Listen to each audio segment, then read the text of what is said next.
Hey world, what up? The NBA's been kicking off. It's already been a month or so. Pretty much have been around 10 to 15 games for each NBA team playing alongside this season. Now, there have been some games that have been postponed from time to time, but we're going to be sticking in here with the efficient and consistent Los Angeles Lakers and for their star leader, LeBron James. Beginning of the season, I stated to you guys that I expect around three players to be in the top for an MVP push and to be the top three candidates. I did have Luka Doncic, Kevin Durant, and LeBron James. I gave my position for each of these players, and I'm going to cover them as of right now. So my prediction to win it was Luka Doncic. Is seeing the top three picture as of right now for anyone? He is not. But, again, this is a marathon. It's not a race. It's not going to take a lap. It's going to take a few more. It is early for the Dallas Mavericks as they are on the bottom of the playoff seedings for the Western Conference. Them and the Denver Nuggets have had a slow start. And Kristaps Porzingis was hurt. So when it comes down to Luka Doncic, this may not be the year for him. Again, this is his third year, but he did have a good case to make it. But we'll take it step by step with them. But we're looking within the others. Kevin Durant. Now, there has been a position to where a trade went down with a few weeks ago. And we saw with James Harden now forming that big three with Brooklyn. Is this going to hinder and this is going to mess up Kevin Durant's chances of winning MVP? Some people have stated yes. Some have stated no because Kevin Durant has been consistent, pretty much giving around 30 a night easy. Sometimes he can give you a 40-night performance, especially in the games against Cleveland. But with Kevin Durant, Kyrie Irving, and James Harden, I'm unsure if they're going to get enough amount of wins to be the number 1 or number 2 seed. Because I stated before, if it was just Kevin Durant and Kyrie Irving, just alone before the James Harden trade, and they got to a 2nd or 3rd seed, Kevin Durant could win MVP. But KD having this big three, they're probably going to finish around a 3rd or 4th seed in the Eastern Conference. So that's not going to get it done with. So I may have to cross off Kevin Durant off that list. And it leads down to LeBron James. And I've made a video stating LeBron James has not won an MVP since of 2013. He has 4 overall in his career. And LeBron James' team has not had the best record in the NBA since 2013 when they had a 66-16 record. The best Miami Heat team out there in his career.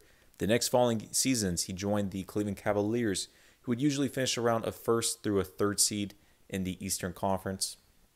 And then when he joined the LA Lakers, they didn't make the playoffs his first outing. Whenever he retained Anthony Davis in 2020, they had the 2nd best record in the league, the best in the Western Conference. But with Giannis Antetokounmpo and the crew, he got the edge over LeBron. So pretty much what my point is, this is going to be an opportunity to where the LA Lakers at a 14-4 record could potentially and have a great chance of having the best record in the NBA. And that's usually what hindered and stopped LeBron James from winning more MVPs. Because essentially, like in 2020, it was him against Giannis. Giannis had the better record in the league. As you can kind of go a little further, if it were LeBron against Harden or yada, yada, yada.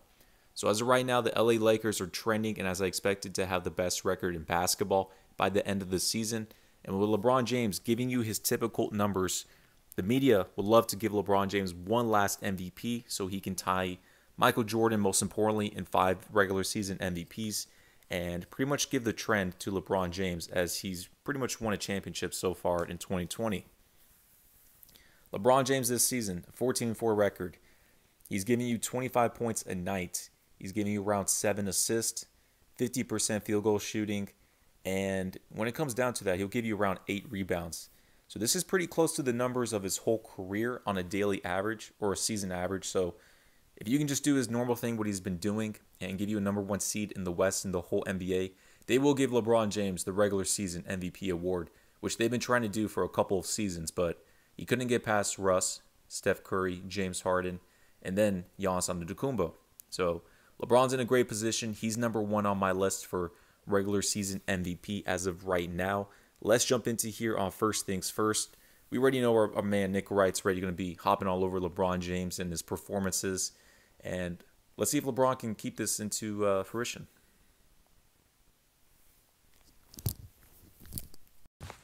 Nick, did LeBron make a statement with his 46-point performance last night? That and being inspired.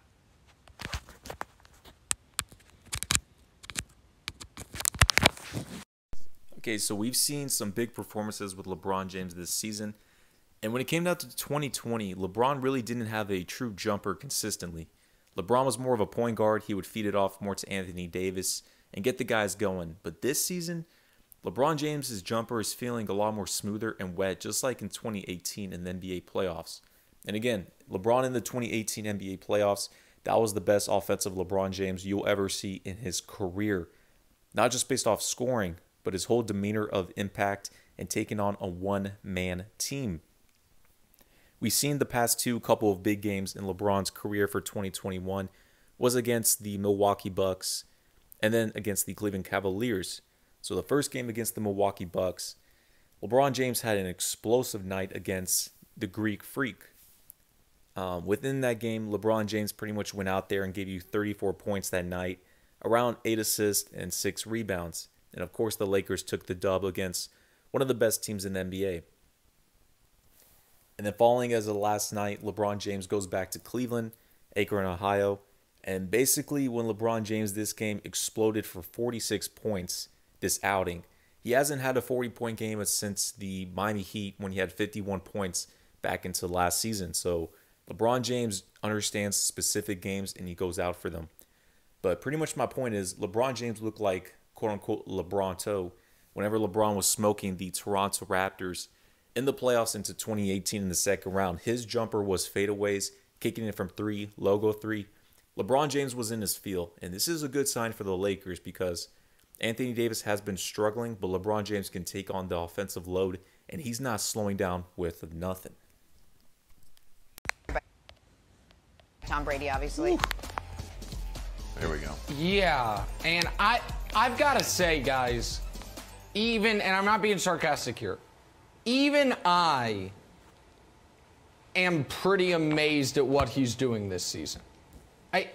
I know last year we were like year 17, washed king, but it made a little more sense in year 18 with no offseason to speak of. After going through what was, by all accounts, an incredibly difficult ordeal in the bubble, to 6 weeks later pick it up, have your team with the best record in basketball, undefeated on the road, have not missed a single game, have 15-5-5 minimum in every game played this season, a streak that's only been topped to start a season by LeBron a decade ago, to be averaging 25 points per game in year 18, which no one's ever done, and to be doing this at age 36, which when you talk about age 36, it's just the late, great Kobe Bryant. By the way, today's the anniversary of Kobe's passing, so our thoughts and prayers with Kobe's family and friends on that. But only Kobe, Kareem, Karl Malone have done it at this age. And, Brandon, the way he's doing it, I just want to show 3 shots. Not to get offside on whatever comes to here, but real quick, if you're a numbers guy, you know there's that gematria crowd and all that, 46 has always been a big number, especially this season. Not to get too much off track and too deep into things, but keep an eye on that, especially for LeBron to score 46. And then this is kind of, today's Kobe Bryant's, 1 year since he passed away. Keep your eye on that background stuff. From last night. It's like, hey, who's the greatest scorer of all time? It's Kareem. Okay, let me just try my own version of a little baby skyhook. All right, yeah, okay, I'll add that to my repertoire. Okay, who's the greatest shooter of all time? Steph. How about a logo 3, a la Steph Curry? Let me add that to my repertoire. Ooh. And who once upon a time was the greatest player of all time? Michael, with the turnaround baseline jumper. Let me ice the game with this. LeBron James was toying against the Cleveland Cavaliers this game. He was in his bag. He was in his feel. When LeBron James, again, when he played in 2018, whenever he played on home court with Cleveland's home court, he would go ham. He can give you 40 a night easy. I don't know if it's the familiarity of that home court or if it's just he's playing against his old team, the Cleveland Cavaliers, that he wants to have an impact game. I think it was probably both of the two, but LeBron James' mentality was scoring the whole night, fadeaway jumpers, toying them out there, street ball style. LeBron James usually doesn't play this well. He doesn't. Yeah, my bad. He doesn't play this way usually. Usually he plays more conservative, half court set, bring up the ball, keep it slow. But LeBron James, mentally, he was on that scoring option. He was on that scoring mentality. Like, what is he doing? I honestly, this is, even for me, shocking that he's played every game, that his team has the best record, and that he's just casually throwing up 20-point fourth quarters on 90% shooting because a doofus in the stands made him mad. Like, there is no precedent for what we're seeing from LeBron, and he just keeps adding stuff to his game that I hadn't seen before, Brandon. And the LA Lakers, they're at a #1 seed as of right now in the Western Conference, 14-4 record. The only two teams that are somewhat trailing are the LA Clippers and the Utah Jazz. I don't foresee the Jazz to pretty much be in a position to be a threat for a second or first seed. They could have a position to where they could, make a good case for a third seed. That'll be to be determined because the season has just started. The Denver Nuggets have picked it up as they're a 4 seed as of right now. And within that, you do have the LA Clippers, who have been pretty hot and consistent beginning of the season. But when push comes to shove, the LA Lakers will have the best record in basketball. LeBron James is aware of this. He can win MVP this season because if they will get the best record in the Western Conference, the best record in the league, if he'll be consistent on his numbers as he's been doing and have a couple of those big Showtime games to where he can have 30 points, 40 points, big memorable nights from here to there, LeBron James is going to win MVP, and he understands this, and he's on a right trend to do so.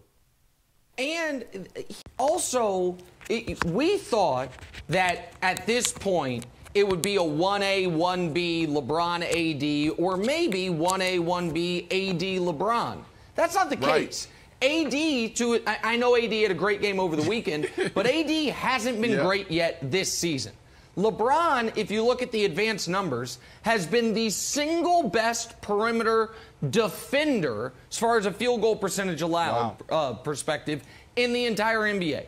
His team is the #1 defensive rated team in a top 5 offense. They're undefeated on the road. And again, we lose perspective on this. He's 25-7 and...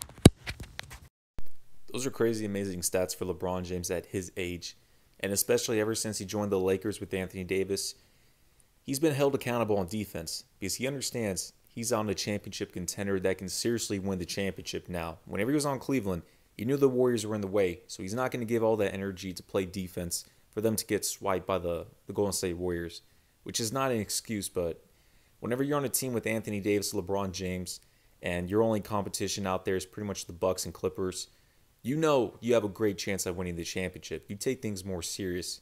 But with LeBron James within this crew, we have to give credit to an underrated Frank Vogel. Frank Vogel's been a huge mediator, a great team leader for their team, handling personalities.